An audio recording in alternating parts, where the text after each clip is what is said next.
was a tired old town. Even in 1932, when I first knew it, somehow it was hotter then. Men, stiff collars wilted by 9 in the morning. Ladies bathed before noon and after their 3 o'clock naps. And by nightfall were like soft tea cakes with frostings of sweat and sweet talcum. The day was 24 hours long, but it seemed longer. There was no hurry, for there was nowhere to go. Nothing to do, nothing to buy, and certainly no money to buy it with. Although Macon County had recently been told that it had nothing to fear but fear itself. That summer, I was 6 years old.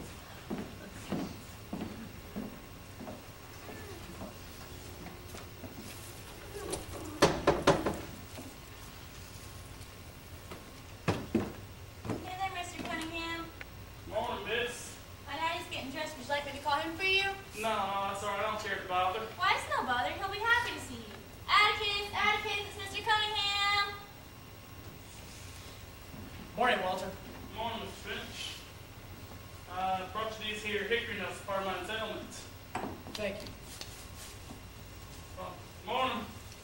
Morning. Scout, I think maybe next time you better not call me. I thought you'd want to thank him. Well, I do, but I think it embarrasses him to be thanked. Why does he bring you all this stuff? Well, he's paying me for some legal work I did for him. Why does Scout, he pay you like this? it's the only way he can. He has no money. Is he poor? Yes, Are we poor? we are indeed. Are we as poor as the Cunninghams?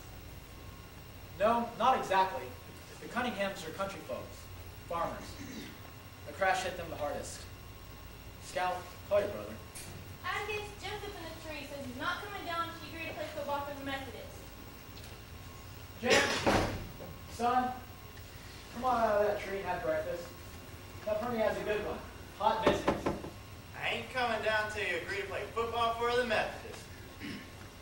Son, you know I can't do that. I'm too old for that. Anyway, I'm the only fellow you have. You want me to get my head knocked off, would you? I ain't coming down. Suit yourself. Good morning. Good morning, Miss Maudie. What's going on over there? I'm having a terrible time, Miss Maudie. Jim sent up in the tree until Atticus agrees to play football for the Methodists. Atticus says he's too old. Every time I want to do something, he's too old. He's too old for anything. Well, you can do plenty. You children be good. Mind kind. Morning, Monty. Morning, Atticus. He won't let me have a gun, and he only play touch football, never tackle. Well, you count your blessings and you quit complaining. And thank your stars your father's got sense enough to act his age.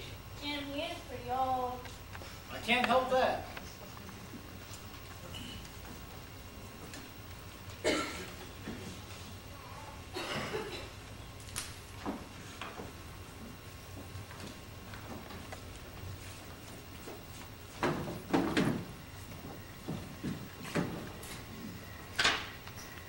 I dare you to run to the Radley yard.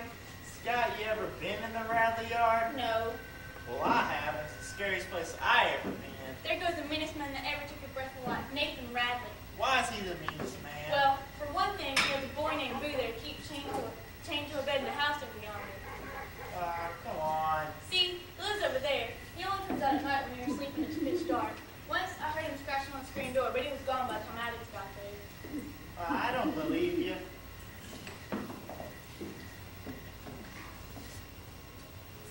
I wonder what he looks like. Well, judging from his tracks, he's about 6.5 feet tall. He eats raw squirrels and all the cats he can catch. There's a long, jagged scar that runs across his face. His teeth are yellow and rotten. His eyes are popping. He drools most of the time. Children, I don't want you playing near that household. It's dangerous. See, I was trying to warn him about Boo, and he wouldn't believe me. You better believe it. Tell him about the time Boo tried to kill his papa. I was standing in my yard when his mother came out yelling, "He's killing us all."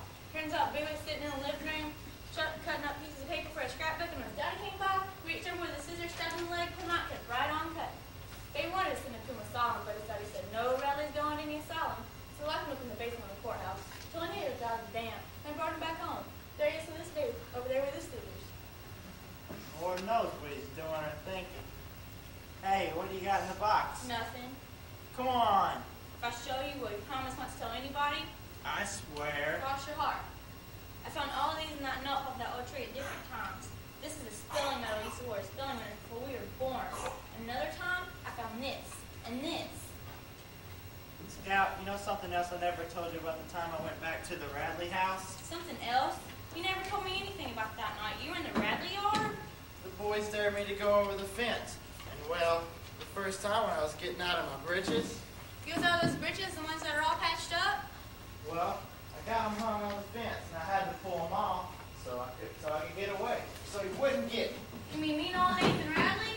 Uh-huh. They were all in a tangle. And when I came back, they were folded across the fence like they was expecting me.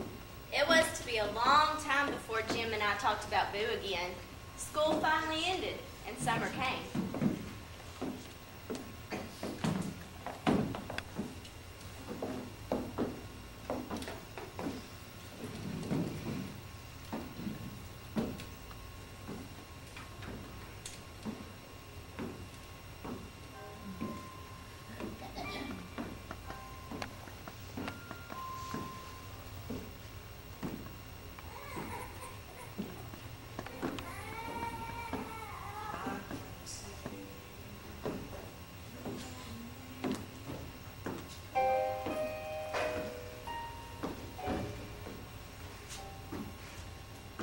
You run the Jezebel!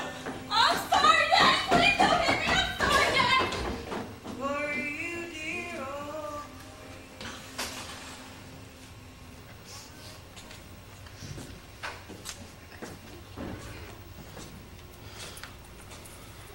Evening, Atticus. Evening, Judge. Rather warm, isn't it? It is indeed. How's Mrs. Taylor? She's fine, thank you. And the youngins? They're doing fine. Scouts just turned 6. 6. My, they grow up fast, don't they? They sure do. You heard about the Tom Robinson case? Yes, sir. The grand jury will get around to prosecuting them tomorrow. I was hoping you'd take this case. Now, I know you're busy with your practice, and the children need a good deal of your time. Yes, sir. I'll take the case. I'll send a boy over tomorrow. Get Yes. you with hearing. Thank you. Yes, sir. Thanks, Judge.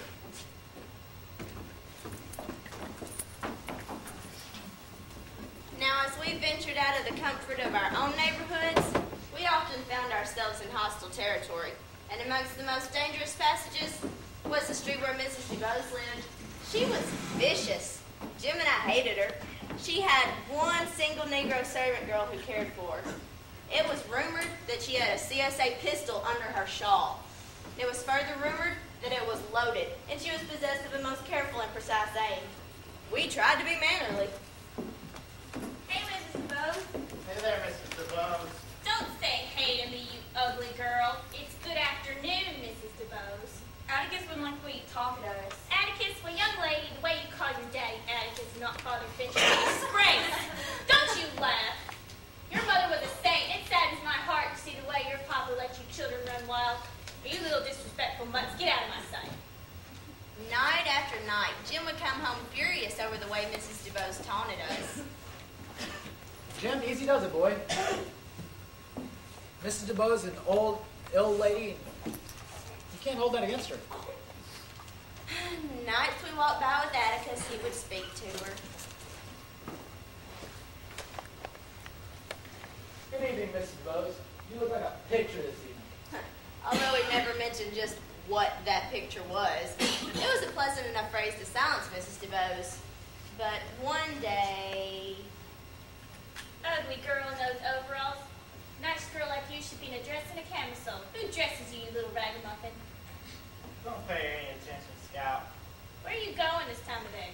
It's Saturday, Mrs. Dubose. It doesn't matter. Don't you contradict me. Does your father know you're out? Finch in overalls. What's wrong with the way I dress? Don't you contradict me. You just might be the first Finch to wind up waiting tables. That's right. You just might end up being a waitress at the OK Cafe. Now, the OK Cafe was a dubious joint on the north side of the town square. Even then, it was known as a dim organization. Go on, Scout. Don't pay her any attention. Why, yes. What's this world coming to? A Finch in service. Now, your daddy's no better than the niggers and trash he works for. Now, Mrs. Dubose had one prized possession, her camellia bushes. And at that moment, the cool disposition with which Jim was usually content left him. He took my baton and disobeyed Atticus, flailing wildly up the steps of Mrs. Dubose's front lawn and swinging at those bushes. Vipers! Vipers! You children are vipers in the bosom of the Lord! He didn't stop till he cut the tops off of every camellia bush Mrs. Dubose owned, till green buds and leaves littered the ground. Atticus heard about it, and that night... Jim, were you responsible for this? Yes. Why'd you do it? She said you offer niggers and trash. You did this because she said that. Yes. Son, sit down. I can see how you're annoyed by our contemporaries about me lying for Negroes, as you say. But to this, an old lady is inexcusable. I want you to go to straight Mrs. Dubose and have a talk. Go on, I said. So Atticus began reading the Mobile Press, and for the life of me, I didn't understand how he could sit there in cold blood and read a newspaper while his only son stood an excellent chance of being murdered with a Confederate Army relic. I hated him, but anger sometimes turns to tiredness, and soon I was resting on his shoulder. You're mighty big to be doing that. You don't care what happens to him. You just send him on to get shot when all he was doing was taking up for you. It's not time to worry yet. Still, I suppose that a buckshot-filled brother wouldn't be a fireside in church. It's not fair to you and Jim, but we have to make the best of things, including the way we conduct ourselves when the chips are down. This case, Tom Robinson case, is the type of case that goes to the essence of a man's conscience. I wouldn't be able to go to church and worship if I didn't help that man. Atticus, you must be wrong. How's that? Well, most of the folks think that they're right, and you're wrong. Well, people are entitled to their opinion and respect for it, but before I can go into town, hold my head up high, I have to help that man.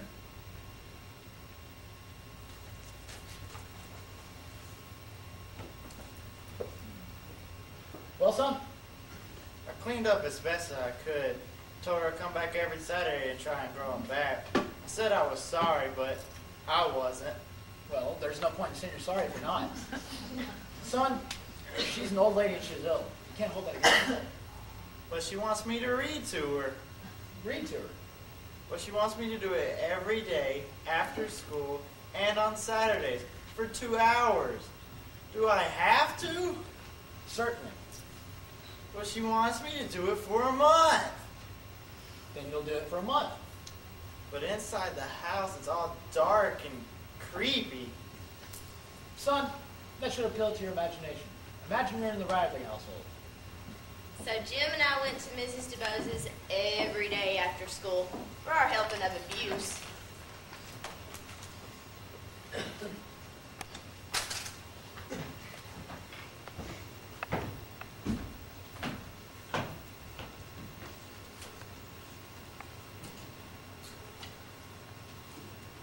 See, you brought your dirty little sister with you, did you? She ain't dirty. I ain't afraid of you. Make men's reading, Jeremy. So Jim began reading from Ivanhoe, and when he encountered a word he didn't know, he would try to skip it. But All their beauty could them. None of that. You'll pronounce those. You'll spell out those words you can't pronounce. Miss Scout, you'll sit here next to me.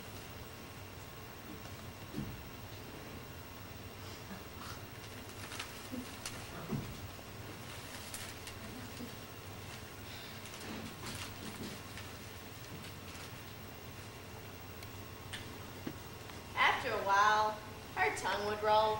She would become insensible and half asleep. We would worry that she'd stop breathing altogether.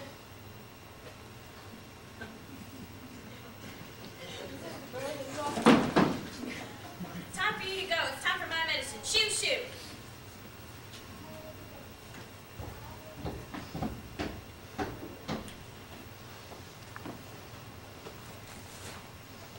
Did she find you? No, sir, but she's so nasty. She has fits or something. She spits a lot. Well, sometimes when people are sick, they don't look nice. It scared me. You don't have to go to gym, you know. I know, but I want to go. Mrs. Dubose has enough troubles of her own. Don't let her get you down. So Jim and I went to Mrs. Dubose's every day for the whole month.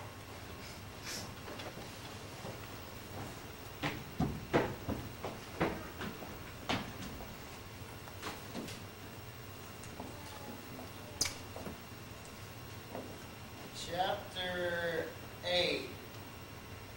The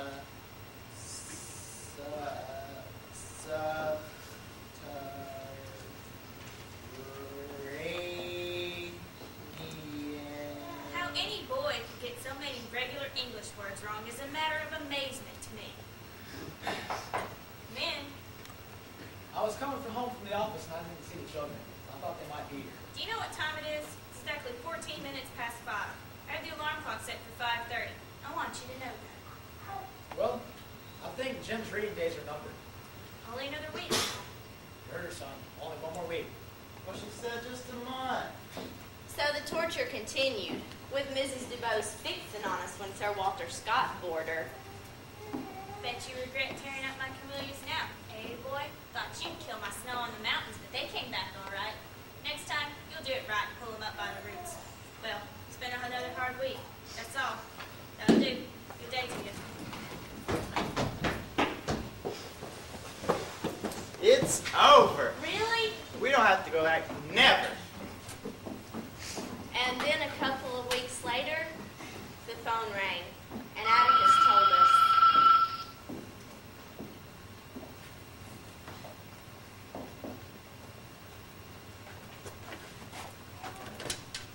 Hello? Yeah? You sure? It's not. That's Sheriff Baylor's big Chrysler. You know what he uses that for? That's the prisoner transportation vehicle. Spot special. It sure is. I saw that car driving last night. I reckon that's the car that brought Tom back in last night. Got a hand to you, Atticus. You sure know how to figure stuff out.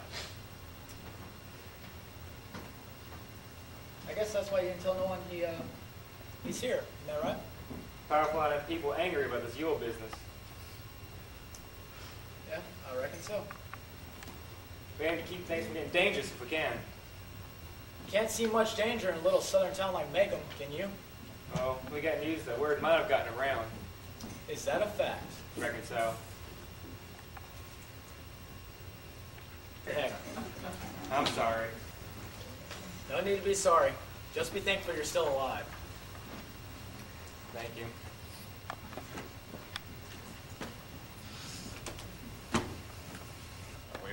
Sit down, please.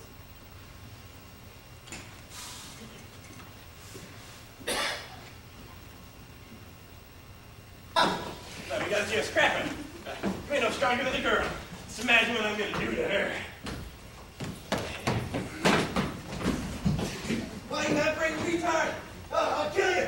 I'll kill you! What happened? What happened? You all right?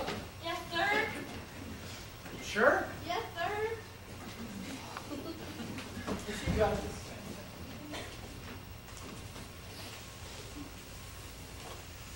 You sure you're all right? Yes, sir. Sit down.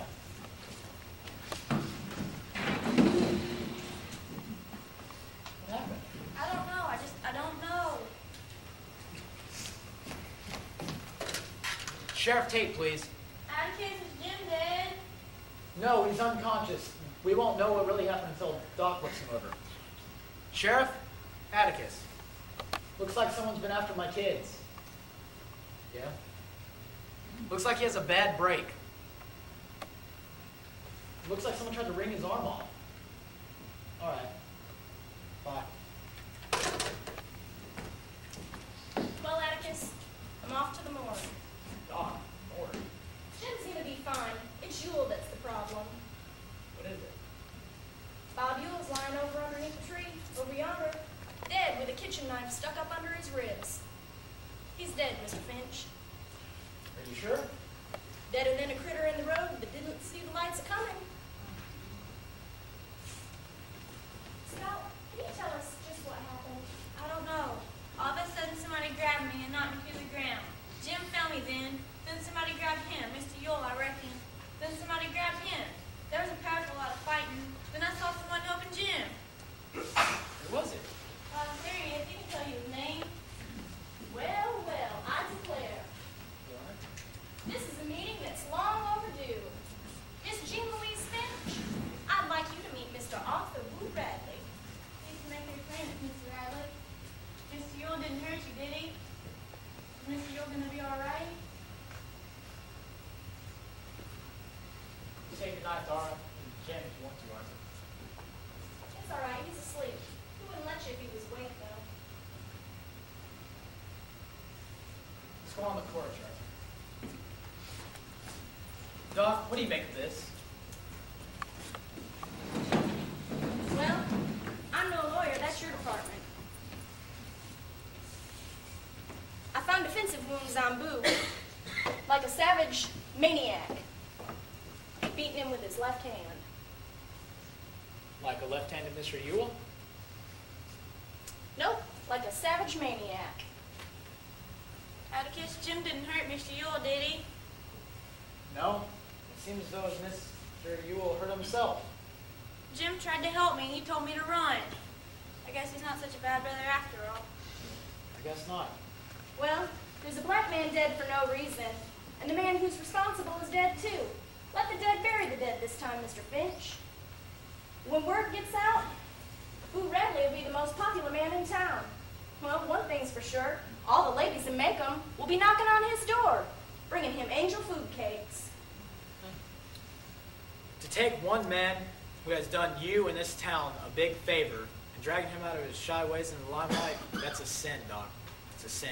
Well, Atticus, I guess we better leave Boo Radley's good deeds in our own hands. Best. Boo, you is a good man. Well, I'm off to the morgue. Good night, all. I guess Doc was right. What do you mean? Sort of like shooting a mockingbird, isn't it? Thank you, Arthur. Thank you for my children. Thank you, Mr. Radley. Neighbors bring food with death, and flowers with sickness, and little things in between. Boo is our neighbor. He gave us 2 soap dolls, a broken watch and chain, a knife, and our lives. Atticus said you never really knew a man until you stood in his shoes and walked around in them. Just standing on the Radley porch was enough. The summer that had begun so long ago had ended, and another summer had taken its place. And a fall, and Boo Radley had come out. I was to think of these days many times. Jim, Boo, and Tom Robinson, and Atticus. He would be in Jim's room all night, and he'd be there when Jim woke up in the morning.